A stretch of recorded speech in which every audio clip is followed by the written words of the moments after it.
안녕하세요. 정민섭 전도사입니다. 8월 8일 오늘 읽을 말씀은 고린도 후서 1장에서 3장의 말씀입니다. 오늘 말씀을 통해 함께 은혜 받는 시간이 되기를 원합니다.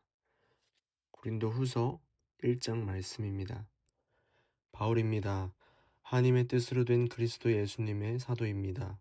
나와 형제 디모데가 코린트에 있는 하나님의 교회와 온 아카이아에 있는 모든 성도들에게 이 편지를 보냅니다.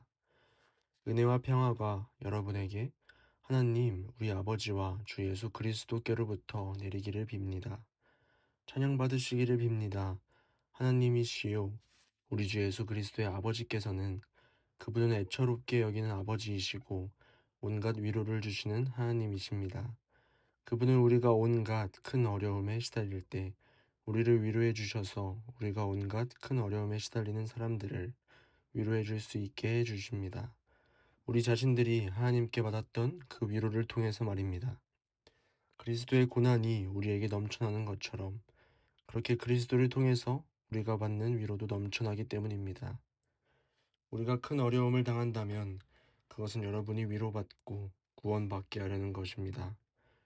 또는 우리가 위로를 받는다면 그것은 여러분이 위로를 받게 하려는 것입니다. 우리 자신들이 겪는 것과 똑같은 고난을 여러분이 견뎌내는 데에 힘이 되는 위로를 말입니다. 여러분에게 거는 우리의 희망은 확고합니다. 우리는 여러분이 여러 고난에 함께하는 사람이 된 것처럼 그렇게 위로에도 함께하는 사람이라는 것을 알기 때문입니다. 형제자매 여러분, 우리는 여러분이 모르기를 바라지 않습니다. 속주 아시아에서 우리가 겪은 큰 어려움에 대해서요. 우리는 너무도 힘에 벅차게 짓눌려서 살 수 있을지조차 전혀 알 길이 없었습니다. 우리 자신들은 속으로 죽음의 판결을 받았다고 여길 지경이었습니다. 그것은 우리가 우리 자신들이 아니라 하나님, 곧 죽은 사람들을 일으켜 살리시는 분을 믿고 의지하게 하시려는 것이었습니다. 하나님은 우리를 이렇게 엄청난 죽음에서 건져내 주셨으며 앞으로도 건져내 주실 겁니다. 우리는 그 하나님께 희망을 걸었습니다. 앞으로도 또 건져내 주실 것이라고요. 여러분도 우리를 위해 매달려 기도함으로 함께 힘을 보태 주십시오. 그러면 많은 사람의 기도를 통해서 우리한테 베푸신 은혜를 두고 많은 사람들이 우리에 관하여 감사드리게 될 것입니다. 우리의 자랑거리는 이것입니다. 우리의 양심이 증언하는 것입니다. 곧 우리가 세상에서 살아갈 때 하나님으로부터 오는 단순함과 정직함으로 또 사람의 지혜가 아니라 하나님의 은혜로 행했다는 것입니다. 여러분에 대하여는 더더욱 그랬습니다. 우리가 여러분에게 써보내는 것에 다른 숨은 뜻은 없습니다. 여러분이 읽고 깨닫게 되는 그대로입니다. 내가 희망하는 것은 여러분이 끝까지 알게 되는 것입니다. 여러분이 이미 우리를 부분적으로는 알고 있듯이 말입니다. 그리하여 우리 주 예수님의 날에 우리가 여러분의 자랑거리가 되기를 희망합니다. 여러분이 우리의 자랑거리이기도 한 것처럼요. 나는 이런 확신을 품고 먼저 여러분한테 가기로 작정했습니다. 여러분이 2번 은혜를 누리게 하려는 것이었습니다.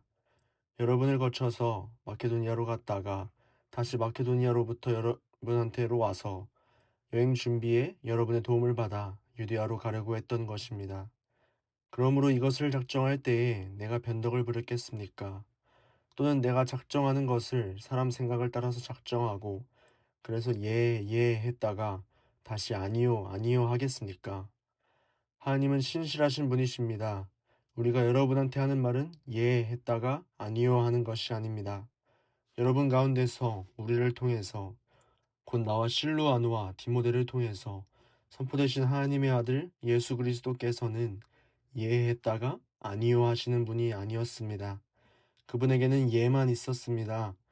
얼마가 되었든 하나님의 약속은 그리스도 안에서 예가 되니까요. 그래서 우리도 그분을 통해서 아멘 하면서 하나님께 영광을 돌립니다. 여러분과 우리를 그리스도 안에 굳게 세우시고 우리에게 기름 부어 주신 분은 하나님이십니다. 하나님이 또 우리를 인증해 주시고 그 보증으로 우리의 마음속에 성령님을 주셨습니다. 내가 증언해 주시는 분으로 하나님을 모시고 내 목숨을 걸고 말합니다. 내가 코린트로 더 이상 가지 않은 것은 여러분을 아껴서입니다. 우리가 여러분의 믿음에 주인 행세하라는 것이 아닙니다. 우리는 여러분의 기쁨을 위해 함께 일하는 일꾼들입니다. 여러분은 믿음에 굳게 서 계시니까요. 아멘. 고린도후서 2장 말씀입니다. 나는 이렇게 마음먹었습니다. 다시는 슬픔을 불러일으키면서 여러분한테 가지 않기로요. 내가 여러분을 슬프게 한다면 나한테 슬픔을 당하는 그 사람 말고는 나를 즐겁게 할 사람이 누가 있겠습니까? 내가 바로 그 편지를 써보낸 까닭은 이것입니다. 곧 내가 갈 때 나를 기쁘게 해주어야 할 그 사람들한테서 슬픔을 당하지 않으려는 것입니다. 여러분 모두에 대해 내가 확신하는 것은 내 기쁨이 여러분 모두의 기쁨이 된다는 사실입니다. 큰 억압과 마음의 괴로움 속에서 많은 눈물을 흘리며 여러분에게 그 편지를 써 보냈습니다. 그것은 여러분이 슬픔을 겪게 하려는 게 아니라 내가 여러분을 특별히 사랑한다는 것을 여러분이 알게 하기 위해서였습니다. 누군가가 슬픔을 일으켰다면 그가 슬프게 한 사람은 내가 아닙니다. 너무 심하지 않게 말하자면 부분적으로는 여러분 모두를 슬프게 한 것입니다. 이런 사람에게 여러분 대다수가 내린 이러한 벌은 충분한 것이었습니다. 그래서 이제는 반대로 여러분이 오히려 용서해주고 격려해 주어야 할 판입니다. 어찌되었든 너무 지나친 아픔이 이런 사람을 삼켜버리지 못하도록요. 그래서 여러분에게 권유합니다. 그에게 여러분의 사랑을 확인시켜 주십시오. 내가 이 편지를 써보낸 것도 이를 위해서입니다. 곧 여러분을 시험해서 모든 면에서 여러분이 잘 따르는지를 알아보려는 것입니다. 여러분이 뭔가를 은혜롭게 용서해 준 사람을 나도 역시 은혜롭게 용서합니다. 나 자신이 뭔가를 은혜롭게 용서해 준 것이 있다면 여러분 때문에 그리스도 앞에서 그렇게 한 것입니다. 우리가 사탄에게 이용당하지 않도록요. 사탄의 생각을 우리가 모르지 않으니까요. 내가 그리스도의 복음을 전하려고 트로아스로 갔는데 주님 안에서 문이 나에게 열렸습니다. 그러나 나는 내 형제 디도를 만나지 못할까봐 마음에 평안이 없었습니다. 그래서 나는 그들과 작별을 하고 마케도니아로 갔습니다. 하나님께 감사를 드립니다. 곧 그리스도 안에서 우리를 늘 개선 행렬에서 이끄시며 그리스도를 아는 지식의 향기를 우리를 통해 모든 곳에서 풍겨나게 하시는 하나님께요. 우리는 하나님께 그리스도께서 바치는 향례이기 때문입니다. 구원받는 사람들 가운데서나 멸망하는 사람들 가운데서나 말이지요. 멸망하는 사람들에게는 죽음에 이르게 하는 죽음의 향기이고 구원받는 사람들에게는 생명에 이르게 하는 생명의 향기입니다. 이런 일에 누가 적합하겠습니까? 우리는 하나님의 말씀을 팔아먹는 저 많은 장사꾼들과 같지 않습니다.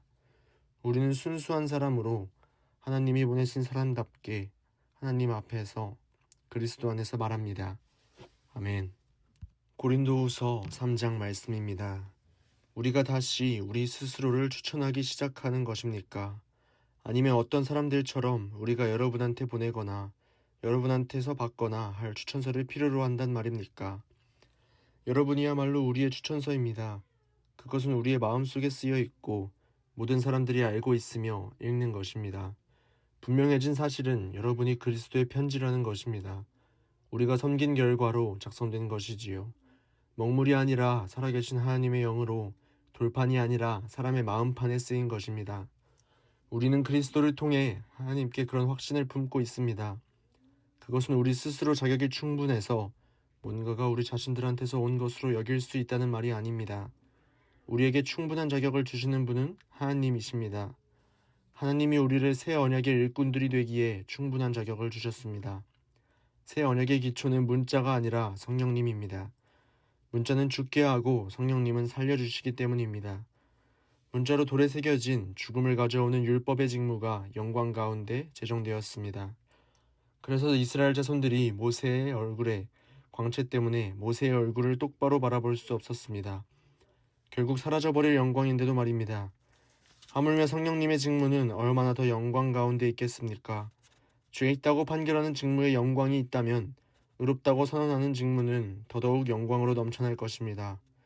이런 점에서 이전에 영광스럽던 것이 더 뛰어난 영광 때문에 이제 영광스럽지 않게 되었습니다.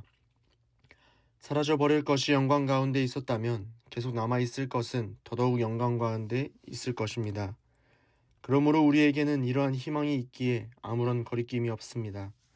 사라져버릴 영광의 끝을 이스라엘 자손들이 똑바로 바라보지 못하게 하려고 모세는 자기 얼굴 위에 가리개를 두었습니다.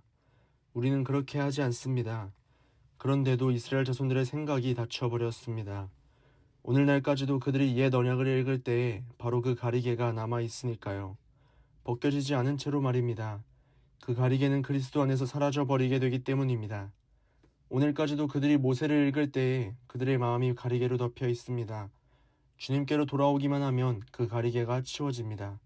주님은 영이십니다. 주님의 영이 계신 곳에는 자유가 있습니다. 우리는 모두 가리개를 벗은 얼굴로 주님의 영광을 거울 보듯 보면서 주님과 똑같은 모습으로 변화되어 점점 더 큰 영광에 이르게 됩니다. 이것은 영이신 주님이 이루어 주시는 일입니다. 아멘.